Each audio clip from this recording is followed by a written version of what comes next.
How does ABB test electric motors? Electric motors keep the world turning, and today's highly efficient motors save energy and cut emissions. Efficiency is so important that we fully test our new motors to ensure they meet the efficiency targets.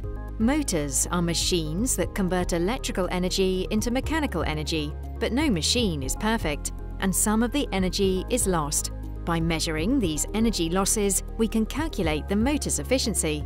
This method of determining efficiency is known as the indirect method, and it's specified in an IEC test standard. The standard clearly defines the entire testing process. We test from no load up to the rated load and beyond. First, we measure the resistances of the stator winding at ambient temperature. Then we run the motor at its rated voltage, frequency and power until all the temperatures have stabilized. This enables us to calculate the motor's temperature rise. We can also determine the amount of slip. We make the required measurements, collect the data, and then we calculate the motor's losses.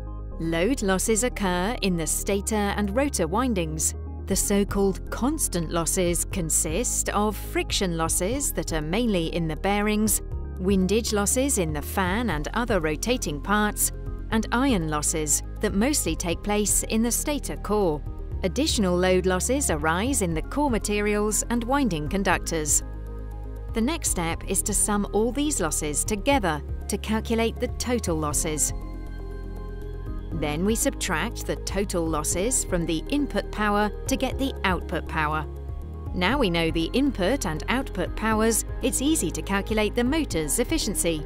We do all these calculations for a number of different load points, and the losses are corrected to a reference temperature of 25 degrees Celsius. At the same time, we plot current and torque against speed. This enables us to find the starting current, starting torque, and minimum and maximum torque. This is the process we use for testing induction motors that are connected direct online. We can test motors up to 1,500 kilowatts and above. We can also test induction generators. Our lab is accredited to perform testing to IEC standards. The indirect method we use is the preferred low uncertainty method in the IEC standard. It's very similar to methods described in other major test standards. Customers are welcome to come and watch their motors being tested, and the tests can be securely accessed online. ABB IEC low voltage motors. Tested, proven, efficient.